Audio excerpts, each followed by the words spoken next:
Let us now look into the health effects that are caused by spoilage in the cereal grains. Several mycotoxins are produced in the grains due to spoilage. Aflatoxin is the mycotoxin that is caused by Aspergillus flavus, produced by Aspergillus flavus, Aspergillus parasiticus, and Aspergillus nomeus.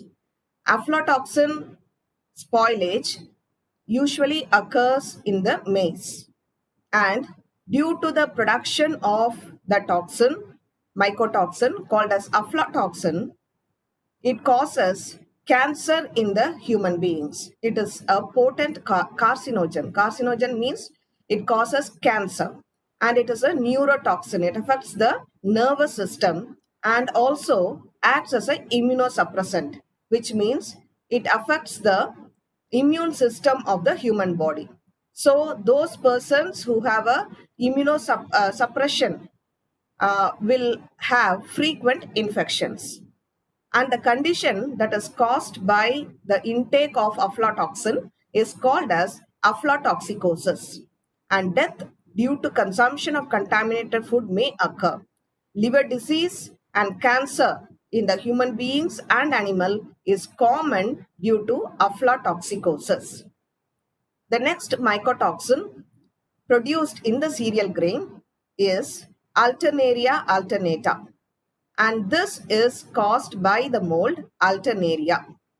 The cereal that is usually contaminated by this mold is wheat, barley, and oats. This mycotoxin is carcinogenic, which means it produces cancer in the human beings, and it might be responsible for the esophageal cancer. That is, it can cause cancer in the esophagus, which is part of our digestive system. Avinesin is the next mycotoxin that causes serious spoilage in the cereal grains. And this is caused by the mold called as Fusarium. Fusarium usually infects wheat grains, and significant antibiotic property is caused against phytopathogenic bacteria. This produces antibiotic property, or it has antibiotic property against certain bacteria that affects the plant. Butenolide is another mycotoxin that is caused by Fusarium, and it acts on a wide range of cereals associated with cattle diseases. Citrioviridin is a mycotoxin produced by the moles Aspergillus, U. penicillium, and Penicillium. These mold affect rice grains, and it is possibly involved in the acute cardiac beriberi. All of us know that beriberi is caused by the deficiency of the vitamin thiamine, and this deficiency can also affect the function of the heart, and it is called as cardiac beriberi. Citrinin is the mycotoxin that is produced by the moles Aspergillus, Blenoria, and Penicillium. The range of activity is broad, which means it affects different types of cereal grains, and this mycotoxin is a potent nephrotoxin. It affects the function of the nephrons. It affects the function of the kidneys.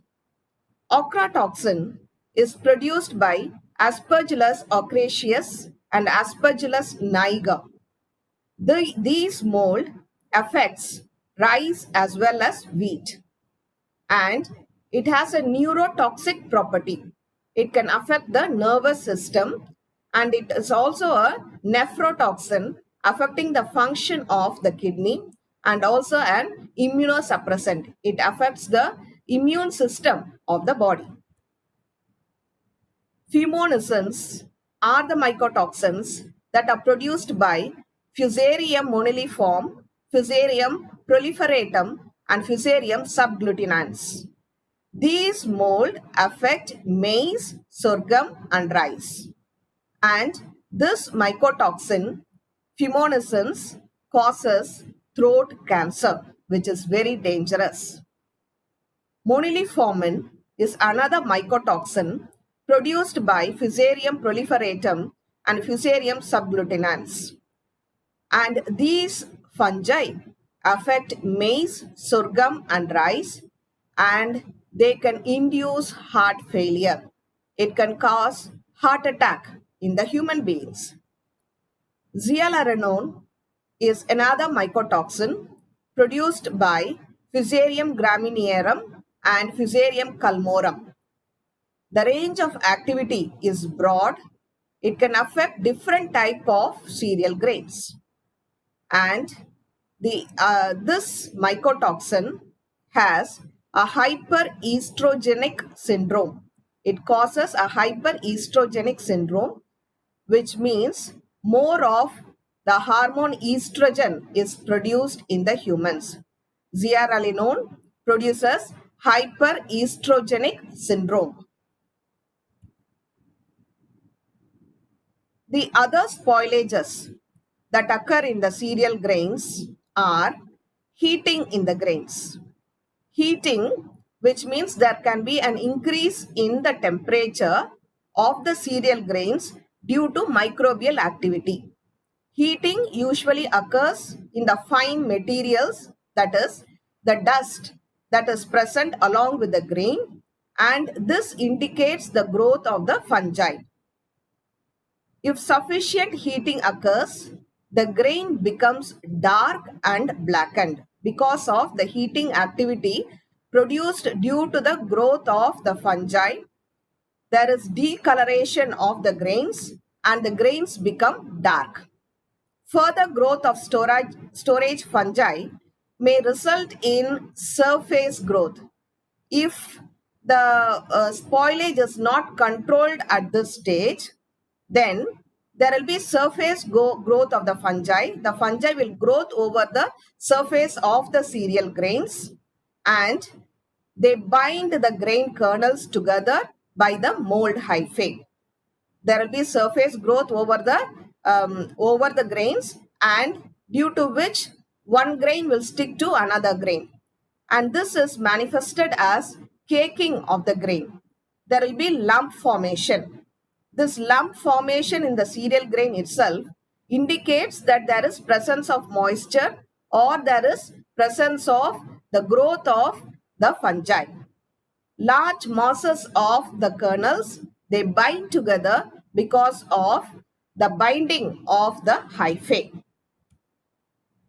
By the time caking occurs, mold growth has become extensive and the grain is in advanced stages of decay. So when there is lump formation in the cereal grains, it indicates that the grain has been spoiled to a great extent. At this point, the moisture content of the grain is increasing due to the respiration of the mold. As like when we respire, in the expired air, there is the presence of moisture. Similarly, due to the fungal respiration also, additional moisture will be produced in the cereal grains, and this will enable the growth of yeast and bacteria. Already there is growth of fungi in the cereal, and due to the growth of fungi, there is the respiratory activity which will make the grains moist, and hence there will be additional growth of yeast and bacteria due to the presence of moisture. Now, we shall see the spoilage that takes place in the flour. Flour is the form in which most of the cereals are consumed. Cereals are milled into flour and other grain products. The milling process may contribute to microbial load of the flour, but flour, usually when they undergo processing, may also destroy microorganisms. The grains are milled, and during the milling process, because they have to undergo different steps in processing, microorganisms may be added to the flour is one possibility. And the other possibility is the microbial load may also be reduced during the processing.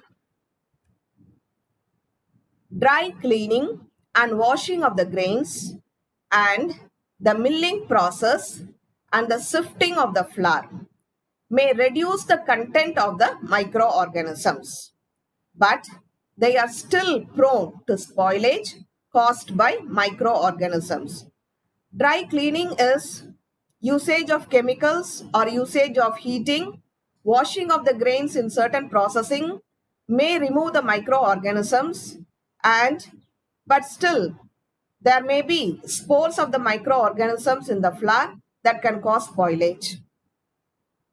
White wheat flour or the refined flour is usually bleached by oxidizing agents like the oxides of nitrogen, chlorine, nitrosyl chloride or benzoyl peroxide, and thus it reduces the microbial number and also the type of microorganism.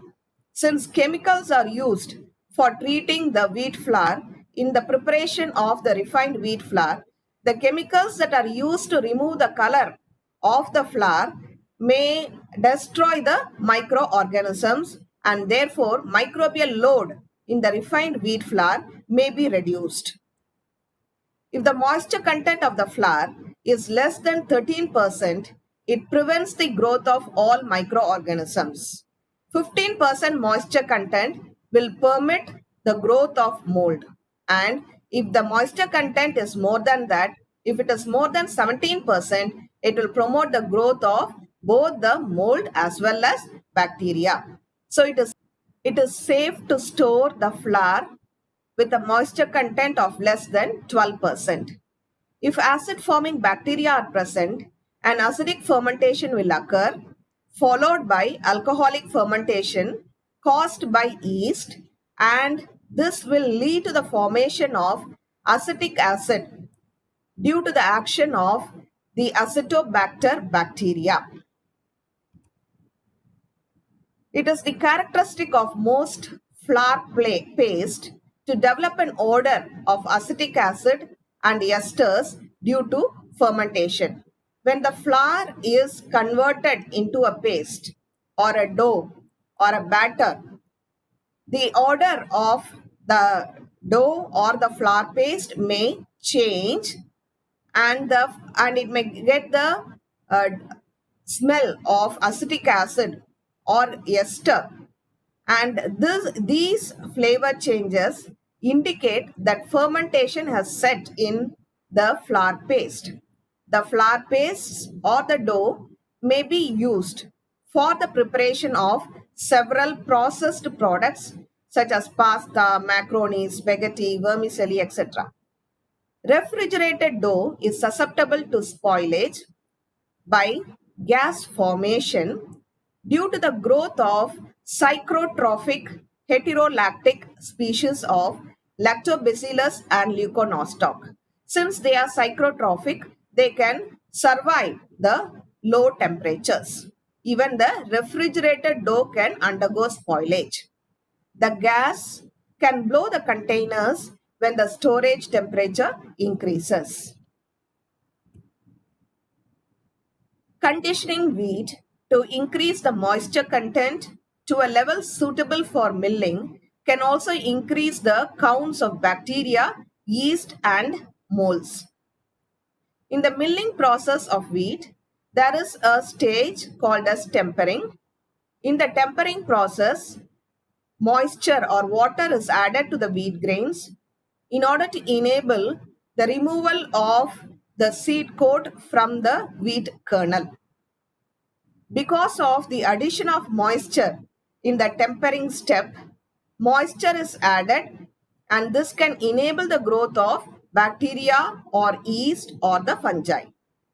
The microbial contaminants are concentrated on the outer grain layer, namely the bran and the germ. These are usually removed during the milling, leaving the end product, that is the flour, relatively clean and usually pathogen free. Most of the microorganisms, they survive only in the outer layers of the grain. During the milling process, we usually remove the husk and the bran portion. Therefore, the microorganisms also will be removed from the cereal grain, and the number of microorganisms present in the flour will be considerably less. Corn meal and flour contain several hundreds or thousands of bacteria and mold, namely Fusarium penicillium. In the corn meal, Penicillium and Fusarium are the dominant species. And when the cereal grains are malted, we know the process of malting. So it involves the sprouting, drying, and later converting the sprouts into flour. In the malting process, because there is a step involved as soaking, the number of bacteria may be higher, and it is usually millions per gram. The level of contamination and the subsequent microbial quality would be a direct result of the quality of ingredients used. So what are all the ingredients that are used in the flour preparation also affects the microbial load of the flour. Sometimes egg is added. In some of the dough or the batter, sugar may be added. Other ingredients may be added in the preparation of the dough. And that also can incorporate some amount of microorganisms. And also the sanitary practices employed during the manufacture. Sanitary practices are the extent of safety measures that are being practiced. The safety measures with respect to the environment, how aseptic the environment is, what are all the hygienic practices that are followed. It depends upon the place, the equipments, and also the personnel who handle the processing. And all these will contribute to the microbial load in the flour.